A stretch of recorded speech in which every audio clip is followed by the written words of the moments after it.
जब आप भारत के झंडे पर अशोक चक्र देखते हो या कहीं पर भी अशोक स्तंभ, तो क्या आपको एहसास है कि ये सब ऐसे राजा की कहानी से जुड़े हुए हैं जिसका नाम 2300 साल बाद भी भारत में गूंजता है? अशोका, एक ऐसा राजा जिसके हाथों खून बहा, लेकिन उसने लिया एक ऐसा फैसला जिसने ना सिर्फ भारत बल्कि पूरी दुनिया के इतिहास को बदल दिया। तो आखिर क्यों है अशोका द ग्रेट? तो चलो साथ में इस कहानी को जानते हैं। चंद्रगुप्त मौर्य एक ऐसा योद्धा जिसने भारत के इतिहास के सबसे महान साम्राज्य की नींव रखी।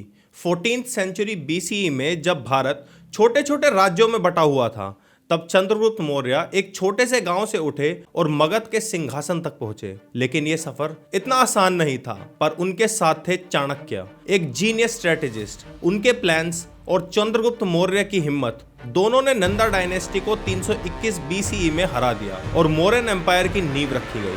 चंद्रगुप्त मौर्य ने ना सिर्फ जंग जीती, उन्होंने एक सेंट्रलाइज्ड एडमिनिस्ट्रेशन भी बनाया जिसमें रोड, इरिगेशन और ट्रेड सिस्टम को इतना स्ट्रॉन्ग किया कि मौर्यन एम्पायर एक इकोनॉमिक सुपर पावर बन गया। उन्होंने नॉर्थ वेस्ट में अलेक्जेंडर के सक्सेसर यानी उत्तराधिकारी को भी चैलेंज किया और सेल्यूसिड एम्पायर के साथ पीस ट्रीटी साइन करी। चंद्रगुप्त मौर्य के बाद मौर्यन साम्राज्य का जिम्मा आया उनके बेटे बिंदुसार के हाथों में, जो लगभग 297 BCE में राजा बने। बिंदुसार को अमृता घटा भी कहा जाता था, मतलब slayer of the enemies. Bindusara ने मौर्यन एम्पायर को साउथ इंडिया तक फैलाया, डेक्कन के राज्यों को अपने अंडर लिया। उनके साम्राज्य में एम्पायर का साइज ऑलमोस्ट पूरे भारत पर फैल गया था, सिर्फ साउथ के कुछ रीजन्स को छोड़कर। लेकिन बिंदुसार सिर्फ एक योद्धा नहीं थे, वो एक स्मार्ट रूलर थे। उन्होंने ट्रेड रूट्स को समझा और उन्हें और मजबूत किया, जिसे सिल्क और स्पाइसेस के बिजनेस को सेंट्रल एशिया, मिडिल ईस्ट तक भी पहुंचाया गया। ग्रीक किंगडम्स के साथ डिप्लोमेटिक रिलेशंस भी बनाए और उनके कोर्ट में ग्रीक एम्बेसडर भी आते थे। बिंदुसार के टाइम में मौर्यन एम्पायर ना सिर्फ पावरफुल था, बल्कि कल्चरली और इकोनॉमिकली भी एक ग्लोबल हब बन चुका था। बिंदुसार के कार्यकाल का अंत आते आते मौर्यन एम्पायर एक अनस्टॉपेबल फोर्स बन चुका था, भारत का सबसे बड़ा, सबसे अमीर और सबसे ऑर्गेनाइज्ड किंगडम। चंद्रगुप्त ने इसकी शुरुआत की, बिंदुसार ने इसको और भी बड़ा बनाया और इन दोनों के विजन ने इस एम्पायर को इतना बड़ा बनाया कि ये पूरी दुनिया के लिए एक एग्जाम्पल बन चुका था। चंद्रगुप्त और बिंदुसार ने इस एम्पायर को एक सॉलिड फाउंडेशन दिया, लेकिन अब समय आ रहा था उस राजा के आने का जो इसे दुनिया के नेक्स्ट लेवल पर लेके जाने वाला था। अशोका का जन्म लगभग 304 BCE में हुआ था पाटलिपुत्र में, जो मौर्यन एम्पायर की राजधानी हुआ करती थी। दीपवंसा जैसे बुद्धिस्ट ग्रंथों के मुताबिक अशोक बिंदुसार के 100 पुत्रों में से एक थे। अशोका का बचपन पाटलिपुत्र के शाही पैलेस में बीता। उन्हें एक मौर्यन प्रिंस के लिए सारी बेहतरीन तालीम दी गई। उन्हें वेद पढ़ाए गए, मिलिट्री ट्रेनिंग दी गई, हॉर्स राइडिंग सिखाई गई, स्वॉर्ड फाइटिंग भी सिखाई गई और तीरंदाजी भी सिखाई गई। वर्ल्ड हिस्ट्री इंसाइक्लोपीडिया के मुताबिक अशोक को अर्थशास्त्र के प्रिंसिपल्स भी सिखाए गए, जो चाणक्य ने खुद लिखे थे, क्योंकि ये एक मौर्यन रूलर के लिए एक पॉलिटिकल और एडमिनिस्ट्रेटिव गाइड की तरह काम करते थे। अशोक को शिकार का भी शौक था। कई सोर्सेज कहते हैं कि उनका निशाना इतना पक्का था कि जंगल में कोई शिकार ही नहीं बचता था। लेकिन उनका दिमाग सिर्फ जंग तक सीमित नहीं था, वो एडमिनिस्ट्रेशन में भी एक जीनियस थे। एक किस्सा अशोक वंदना में मिलता है। जब अशोक टीनेजर थे तो उन्होंने एक लोकल टैक्स डिस्प्यूट को इतनी चतुराई से सोल्व किया कि बिंदुसार इंप्रेस हो गए। तिब्बतन अकाउंट्स और कुछ मॉडर्न सोर्सेज जैसे कि टाइम्स ऑफ इंडिया के 2020 के आर्टिकल कहता है कि चाणक्य, जो चंद्रगुप्त मौर्य और बिंदुसार के चीफ मिनिस्टर रहे, उन्होंने अशोक की अर्ली ट्रेनिंग में भी हिस्सा लिया। चाणक्य शायद उस वक्त रिटायर्ड या काफी कम एक्टिव रहा करते थे। चाणक्य की डेथ लगभग 283 से 275 BCE के आसपास हुई होगी। अशोक वंदना के मुताबिक अशोक का रूप उतना सुंदर नहीं था, उनके चेहरे पर निशान थे। शायद शिकार के कारण आए होंगे या मिलिट्री ट्रेनिंग के दौरान लगे होंगे, लेकिन उनकी बातें और कॉन्फिडेंस इतना आकर्षक था कि लोग उनकी तरफ खींचे चले आते थे। बुद्धिस्ट ग्रंथों के मुताबिक अशोक एक गुस्सैल इंसान थे, जिससे उन्हें चंद्राशोका के नाम से भी जाना जाता था। एक किस्सा है कि उन्होंने एक गवर्नर के अगेंस्ट इतनी सख्ती से कार्रवाई की कि उन्हें क्रूर माना जाने लगा। पर यह भी मेंशन्ड है कि एक बार अशोक ने पाटलिपुत्र में फमीने के दौरान अपने पर्सनल रिसोर्सेज से लोगों के लिए एक छत और खाना मुहैया कराया। अशोक को पहला गवर्नर रोल मिला तक्षशिला में, एक सिटी जो मौर्यन एम्पायर के नॉर्थ वेस्ट का गेटवे थी। अशोक वंदना के मुताबिक ये अपॉइंटमेंट लगभग 286 से 284 BCE के आसपास हुआ, जब अशोक 18 से 20 साल के थे। तक्षशिला एक स्ट्रेटेजिक ट्रेड हब था जहां सिल्क रोड के रूट्स मिलते थे, लेकिन यह सिटी पॉलिटिकली अनस्टेबल थी क्योंकि लोकल ट्राइब्स ग्रीक सेटलर्स के इन्फ्लुएंस से विद्रोह हो रहे थे। वर्ल्ड हिस्ट्री इंसाइक्लोपीडिया की हिस्टोरियन रोमिला थापड़ के मुताबिक बिंदुसार ने अशोक को तक्षशिला भेजा क्योंकि वहां एक मेजर रिवोल्ट शुरू हो गया था और राजा अपने बेटे के मिलिट्री और डिप्लोमेटिक स्किल टेस्ट करना चाहता था। अशोक के बड़े भाई सुशिम जो क्राउन प्रिंस थे शायद इस रोल के लिए ऑब्वियस चॉइस होते, लेकिन अशोक वंदना सजेस्ट करते हैं कि बिंदुसार ने अशोक को चुना क्योंकि उन्हें लगता था कि अशोक एक बोल्ड पर्सनैलिटी और क्विक डिसीजन मेकिंग में इस क्राइसिस के लिए परफेक्ट चॉइस रहेंगे। तक्षशिला में अशोक ने अपनी लीडरशिप का जादू दिखाया। जब वो तक्षशिला पहुंचे तो रिवोल्ट इतना बड़ा हो गया था कि लोकल जनता ने मौर्यन ऑफिशियल्स को सिटी से बाहर निकाल दिया था। अशोक ने मिलिट्री फोर्स का यूज किया, लेकिन साथ ही साथ डिप्लोमेसी भी दिखाई। उन्होंने विद्रोह कर रहे नेताओं के साथ नेगोशिएट किया और मौर्यन रूल्स के बेनिफिट समझाए, जैसे कि ट्रेड अपॉर्चुनिटी, रक्षा और भरोसा दिया। रोमिला थापड़ अपनी book Ashoka and the decline of Mauryans में लिखती हैं कि अशोक ने तक्षशिला में कम से कम खून बहाया और रिवोल्ट को कंट्रोल किया। लेकिन अशोक वंदना में ये भी कहते हैं कि अशोक ने कुछ विद्रोहियों को इतने कड़े पनिशमेंट दिए कि उन्हें चंद्राशोका के नाम से जाना जाने लगा और उनकी एक क्रूर इमेज बन गई। इसके बाद अशोक को उज्जैन भेजा गया, सेंट्रल इंडिया का एक ट्रेड और एक रिलीजियस सेंटर। दिव्य वंदना के अकाउंट्स बताते हैं कि ये अपॉइंटमेंट 280 से 275 BCE के बीच हुआ, जब अशोक 24 से 29 साल के रहे होंगे। उज्जैन का अपॉइंटमेंट शायद इसलिए था क्योंकि बिंदुसार चाहते थे कि अशोक एक स्टेबल और इकोनॉमिकली इंपॉर्टेंट रीजन में एडमिनिस्ट्रेटिव एक्सपीरियंस ले सकें ताकि वो एम्पायर के कोर गवर्नेंस को समझ सकें। इंडियन हिस्टोरिकल रिव्यू 2015 के मुताबिक उज्जैन एक टेस्ट केस था अशोक के लिए, अशोक के लॉन्ग टर्म प्लानिंग और गोल्स के लिए। दोनों अपॉइंटमेंट से यह क्लियर होता है कि बिंदुसार अशोक को डाइवर्स चैलेंजेस, अनस्टेबल बॉर्डर्स के लिए रेडी कर रहे थे, शायद बिना ये जाने कि अशोक ही उनके उत्तराधिकारी होंगे। उज्जैन में अशोक का फोकस इकोनॉमिक ग्रोथ और एडमिनिस्ट्रेटिव पर था। उन्होंने उज्जैन के ट्रेड सिस्टम को रीऑर्गेनाइज किया जिससे मार्केट और भी ज्यादा खुल गए।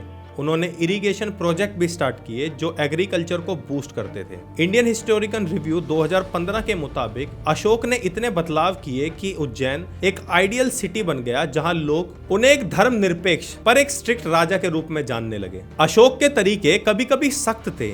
एक स्टोरी के मुताबिक उज्जैन में एक भ्रष्ट ऑफिशियल्स को पब्लिक में पनिशमेंट दी गई अशोक के राज्य में ताकि डिसिप्लिन का मैसेज जा सके। ओवरऑल तक्षशिला और उज्जैन में उन्होंने जो कार्य किए उसके बाद मौर्यन सभा में उन्हें एक योग्य गवर्नर के रूप में देखा जाने लगा। तक्षशिला और उज्जैन के एक्सपीरियंसेस ने अशोक के गवर्नेंस और ताकत के नजरिए को काफी बदला। तक्षशिला में उन्होंने सीखा कि पावर सिर्फ तलवार से नहीं बल्कि लोगों के विश्वास और डिप्लोमेसी से भी आती है। अशोक ने तक्षशिला में बुद्धिस्ट मॉन्क्स और लोकल कम्युनिटीज के साथ बात की जो शायद उनके एक अच्छा राजा बनने का साइन था। उज्जैन में उन्होंने समझा कि एक राजा का काम सिर्फ ऑर्डर देना नहीं होता बल्कि अपने राज्य का एक लॉन्ग टर्म गोल में विकास करना भी जरूरी है।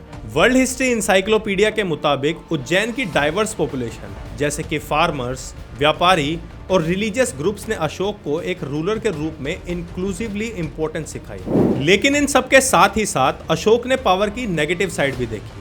तक्षशिला के क्रूर पनिशमेंट, उज्जैन में स्ट्रिक्ट डिसीजन ने उन्हें दिखाया कि क्रूरता के कॉन्सिक्वेंसेस यानी दुष्परिणाम भी होते हैं जो लोगों के दिल में डर और नफरत पैदा कर सकते हैं। फिर आया वो समय जब मौर्य साम्राज्य की गद्दी एक जंग का मैदान बन गई। बिंदुसार की मौत के बाद भाइयों में गद्दी के लिए लड़ाइयाँ होने लगी। बिंदुसार मौर्यन एम्पायर के दूसरे राजा थे। उनकी मौत 273 से 272 BCE के बीच में हुई और वो अपने लेट 40s में थे। अशोक वंदना और दिव्य वंदना के मुताबिक बिंदुसार की डेथ एक सडन डेथ थी और उन्होंने अपना कोई क्लियर उत्तराधिकारी भी अनाउंस नहीं किया था जो एम्पायर में एक पॉलिटिकल टेंशन क्रिएट कर गया। वर्ल्ड हिस्ट्री इंसाइक्लोपीडिया की हिस्टोरियन रोमिला थापड़ के मुताबिक मौर्यन सक्सेशन यानी उत्तराधिकारी के रूल इतने स्ट्रिक्ट नहीं थे और राजा के बहुत सारे बेटे होने के कारण कंपटीशन कॉमन था। बिंदुसार के 4 से 10 बेटे थे। इनमें से सबसे प्रोमिनेंट सुशिम थे जो बिंदुसार के सबसे बड़े बेटे और क्राउन प्रिंस भी थे। बिंदुसार के फेवरेट थे और असल में गद्दी के असली उत्तराधिकारी वही थे। लेकिन अशोक जो उज्जैन के गवर्नर थे अपने एडमिनिस्ट्रेटिव और मिलिट्री स्किल्स के लिए जाने जाते थे। वो भी एक स्ट्रॉन्ग कंटेंडर थे और राजा बनने के योग्य थे। बिंदुसार की मौत के बाद पाटलिपुत्र की रॉयल फैमिली में कॉन्फ्लिक्ट चालू हो गया। कुछ मंत्री सुशिम के साथ थे, जबकि दूसरे मंत्री अशोक के साथ। ये पावर का स्ट्रगल सिर्फ राजगद्दी के लिए नहीं था, बल्कि मौर्यन एम्पायर के भविष्य के लिए भी था, क्योंकि सुशिम पुराने तौर तरीकों और ट्रेडिशनल वे में राज करना चाहते थे, जबकि अशोक बदलाव में विश्वास रखते थे। ये मुद्दा इतना गंभीर हो गया था कि राज्य में सिविल वॉर की सिचुएशन बन गई थी। अशोक और उनके भाइयों के बीच का कॉन्फ्लिक्ट इतिहास में अलग अलग तरीके से बताया जाता है। अशोक वंदना एक बुद्धिस्ट टेक्स्ट एक ड्रामेटिक स्टोरी बताता है। जब बिंदुसार की मौत हुई तो अशोक पाटलिपुत्र में थे और सुशिम तक्षशिला में। अशोक ने अपने सपोर्टर्स के साथ मिलकर गद्दी पर कब्जा जमा लिया, लेकिन जब सुशिम वापस आए तो उन्होंने काउंटर अटैक किया। लेकिन उसके बाद अशोक ने सुशिम को एक ट्रैप में फंसाया और एक बर्निंग कोयल्स यानी कोयले से जलती हुई खाई में उसे डाल दिया, जिससे सुशिम की मौत हो गई। लेकिन यह स्टोरी शायद एग्जैजरेटेड है, क्योंकि अशोक वंदना बुद्धिस्ट प्रोपोगेंडा के लिए लिखा गया था, ताकि अशोक को लेटर बुद्धिस्ट इमेज काफी ग्लोरीफाई करी जा सके। ऐसा कहा जाता है कि अशोक ने अपने 99 भाइयों को मार दिया ताकि गद्दी सिक्योर हो सके। हिस्टोरिकल एविडेंस सजेस्ट करते हैं कि अशोक ने सुशिम के साथ ही एक वायलेंट कॉन्फ्लिक्ट लड़ा, लेकिन मास फ्रैक्शन यानी अपने भाइयों का मास मर्डर नहीं किया, और आर्कियोलॉजिकली भी इसके कोई प्रूफ नहीं मिलते हैं। अशोक ने उन्हें छोटे मोटे रोल्स में डाल दिया था, बिना सबको फिजिकली हार्म किए। ऐसा कहा जाता है कि अशोक ने अपने एक मिनिस्टर के साथ मिलकर सभा में पॉलिटिक्स खेली और सुशिम के सपोर्टर्स को वीक कर दिया। ये कॉन्फ्लिक्ट 2 से 4 साल तक चला और 269 या 268 BCE तक अशोक ने गद्दी अपने अंडर कर ली थी। सुशिम को हराने के बाद पाटलिपुत्र में एक ग्रैंड सेरेमनी हुई, जहां अशोक को राजा घोषित कर दिया गया। राज्य को फिर से स्टैब्लिश करना अशोक के लिए एक बहुत बड़ा चैलेंज था, क्योंकि सुशिम के वफादार अभी भी सभा में थे। अशोक ने अपने पावर को स्टैब्लिश करने के लिए कुछ स्ट्रेटेजिक स्टेप्स लिए।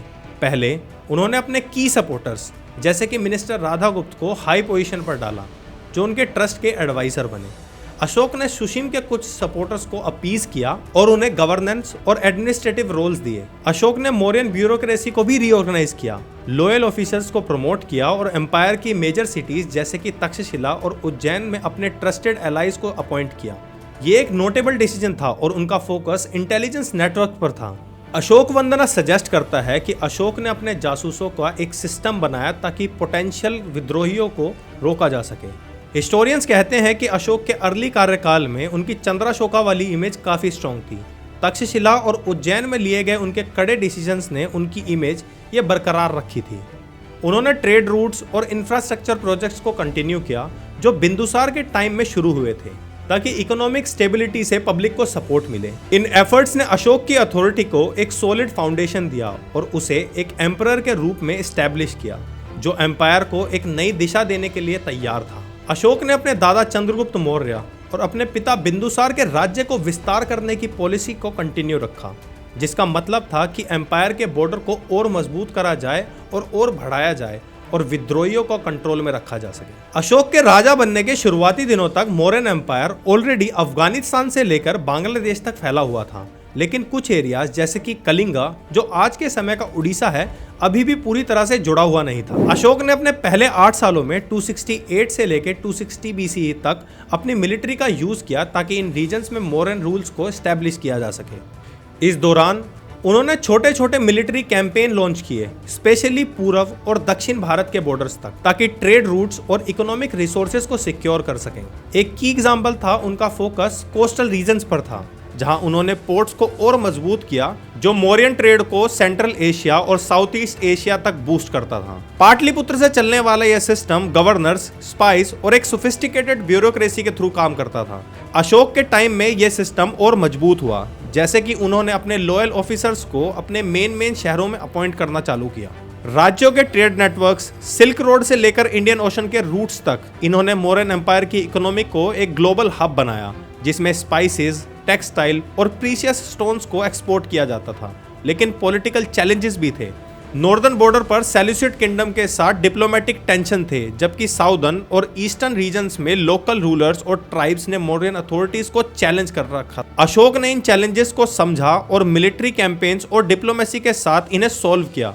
अशोक वंदना में एक किस्सा है कि उन्होंने अपने अर्ली ईयर्स में पड़ोसी राज्यों के साथ ट्रेड एग्रीमेंट साइन किए, जो उनके एम्पायर को इकोनॉमिक स्टेबिलिटी और बूस्ट करते थे। ये पॉलिटिकल क्लाइमेट अशोका के लिए एक टेस्ट था, लेकिन उन्होंने ना इसे सिर्फ सर्वाइव किया बल्कि अपने एम्पायर को और भी मजबूत किया। इसीलिए अशोक को अशोका द ग्रेट भी कहा जाता है। क्रूर फैसले और मिलिट्री कैंपेन्स ने उनके अर्ली साम्राज्य का एक बहुत बड़ा हिस्सा थे, लेकिन ये क्रूरता ही थी जो उन्हें एक मजबूत सम्राट बनाती थी, जिससे वो बाद में अपने साम्राज्य को शांति और कंपैशन के रास्ते पर लेके गए। आज हम अशोक को उनके अशोक चक्र के लिए जानते हैं जो हमारे तिरंगे पर है, लेकिन ये अर्ली ईयर्स ही थे जिन्होंने उन्हें एक दूरदर्शी राजा बनाया। अशोक की abilities, balanced power, progress, war और डिप्लोमेसी उन्हें एक सच्चा और महान राजा बनाते हैं। एक ऐसा शख्स जिसका नाम ना सिर्फ भारत बल्कि पूरी दुनिया के इतिहास में सदा सदा के लिए अमर है। फिर आया वो युद्ध जिसने अशोका के ना सिर्फ दिल को बदला बल्कि भारत के इतिहास को हमेशा हमेशा के लिए एक नई दिशा दी। कलिंग का युद्ध, एक ऐसा युद्ध जिसके खून से धरती लाल हो गई, लेकिन इसने अशोका को चंद्रशोका से अशोका द ग्रेट बना दिया। कलिंग, जो आज के उड़ीसा, नॉर्दर्न आंध्र प्रदेश, तेलंगाना और मध्य प्रदेश के कुछ हिस्सों में था, प्राचीन भारत का एक पावरफुल राज्य था। साथ ही साथ कलिंग एक स्वतंत्र साम्राज्य भी था जो गोदावरी नदी से लेकर नॉर्दर्न कोस्ट तक फैला हुआ था। ये एरिया अपने समुद्री व्यापार के लिए फेमस था, जहां से साउथ ईस्ट एशिया तक ट्रेड होता था। मसाले, कपड़े और बेशकीमती नगीनों के लिए कलिंग एक ग्लोबल हब था। कलिंग का इतिहास महाभारत के टाइम तक जाना जाता है, जहां इसके राजा श्रुतयुद्धा ने कौरवों के साथ लड़ाई लड़ी थी। गवर्नमेंट ऑफ ओडिशा के हिस्टोरिकल रिकॉर्ड्स के मुताबिक कलिंग नंदा डायनेस्टी के समय कॉन्कर्ड हुआ था, लेकिन नंदों ने इसे वैसे का वैसा ही छोड़ दिया और ये फिर से इंडिपेंडेंट हो गया। और जब अशोका ने 268 BCE में मौर्यन साम्राज्य की राजगद्दी संभाली, तब कलिंग मौर्यन एम्पायर का हिस्सा नहीं था। विकिपीडिया के मुताबिक कलिंग की स्ट्रेटेजिक लोकेशन, ईस्टर्न कोस्ट और उसकी इकोनॉमी ने इसे मौर्यन रूलर्स के लिए एक अट्रैक्टिव टारगेट बना दिया। ये एक ऐसा राज्य था जो अपनी वेल्थ के लिए जाना जाता था। कलिंग का सिग्निफिकेंट इसकी ज्योग्राफी और इकोनॉमी में था, और ये अशोक के सपने के लिए एक बहुत बड़ा चैलेंज था। अशोक ने 261 BCE में कलिंग पर अटैक किया और इसके पीछे स्ट्रेटेजिक, इकोनॉमिक और पॉलिटिकल रीजंस थे। हिस्ट्री अनरेवल्ड के मुताबिक स्ट्रेटेजिक रीजन ये था कि कलिंग ईस्टर्न कोस्ट पर एक गेटवे था और इसका कंट्रोल मौर्यन सेना को दक्षिण तक बढ़ने के लिए एक रास्ता प्रदान करता। कलिंग के कंट्रोल से भारत के एकीकरण के अपने विजन को अशोक पूरा कर सकते थे, क्योंकि ये एक की रीजन था जो मौर्यन एम्पायर को पूर्वी दिशा से प्रोटेक्ट करता था। और इकोनॉमिक रीजन ये भी था कि कलिंग के बंदरगाह और ट्रेड रूट्स मौर्यन इकोनॉमी को बूस्ट कर सकते थे, क्योंकि ये साउथ ईस्ट एशिया के मार्केट से डायरेक्टली कनेक्टेड थे।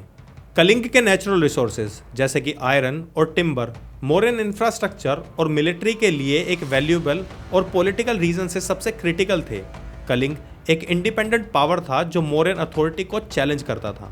कलिंग का होना मौर्यन एम्पायर के लिए एक पोटेंशियल खतरा था, क्योंकि इसके इंडिपेंडेंट रूलर्स दूसरे रीजन्स में रिबेलियंस को इंस्पायर करते थे। अशोक के लिए ये कलिंग सिर्फ एक टेरिटरी नहीं बल्कि एक संदेश था कि मौर्यन एम्पायर के सामने कोई भी राज्य टिक नहीं सकता। भारत के इतिहास का सबसे खूनी युद्ध, विकिपीडिया के मुताबिक इसमें 1 लाख से भी ज्यादा लोग मारे गए, 1.5 लाख से भी ज्यादा लोग बंदी बनाए गए और हजारों घर उजाड़ दिए गए।